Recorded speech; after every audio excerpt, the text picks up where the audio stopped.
Hello. So I just watched Absolute Candor, the fourth episode of Star Trek Picard. I am shattered and I have a couple of things to do before I go to sleep.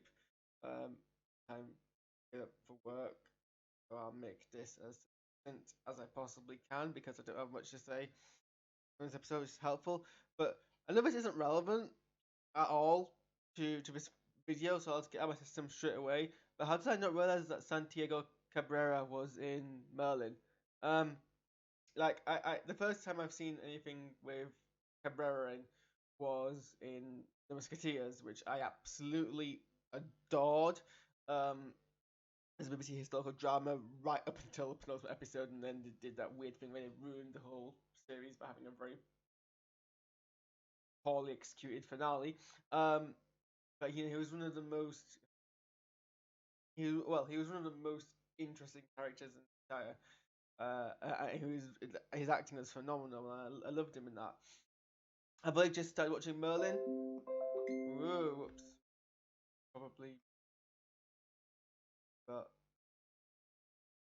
no. Okay, I guess I can't mute it. It's gonna keep popping up at me. There we go. I just started watching Merlin, and I'm only like a couple of episodes past the second series.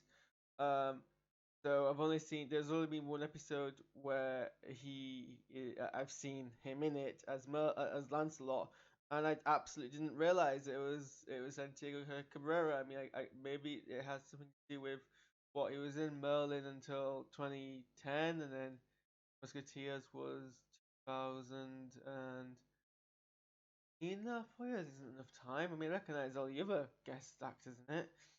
Anyway, sorry, that was clearly nothing to do with the episode, and I realize now I'm a minute and 50 seconds in, probably going to be actually longer than anything I've said Picard.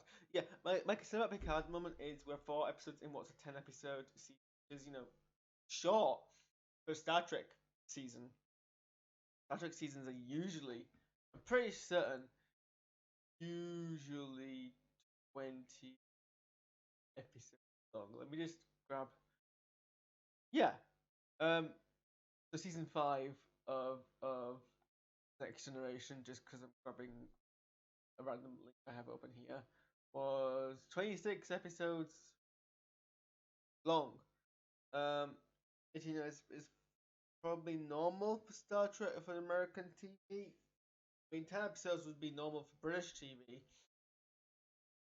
Star Trek is pretty short. So we're 40%, we're almost halfway through, and we've only just introduced all of our main cast. And I think that's a pacing, I guess, is probably the issue here. Like, a lot of what happened in this episode. Don't get me wrong, you could have slow paced thriller drama content, and definitely Picard is definitely Patrick Stewart is suited for that kind of genre of TV. But um, I don't know. I feel like we've only I don't know. I don't feel like we've gone deep enough into the story, and we're 40% in. Like, consider a three arc structure, even a 5 arc structure, and you're reaching either the second or the third act here, and you haven't really reached your first. I forgot what the film theory terminology is now, but the first hurdle, the first kind of incident that triggers the next step. We've just still everyone's motivations are still very much the same. Nothing has world shattering heard. Um. So I mean, and it's interesting. The episode was directed by Jonathan Frakes, who is a phenomenal Star Trek director. I mean, we won't talk about Thunderbirds, but as a Star Trek director, his Discovery episodes are really, really good. Um, so you expected kind of more substance from this episode, but we're still this episode. I think this episode, everything that Picard does in this episode is more or less just to allow our final guest, final main character of Elnor, played by Even Evagora, um, make appearance a series. Other than that, we don't really learn much more in terms of Narek and Soji's storyline doesn't really go anywhere. We do get introduced back to Jerry Ryan as Seven of Nine, who appears in the last few seconds of this episode. Don't know how much of a role she's gonna play but so far guest characters have appeared.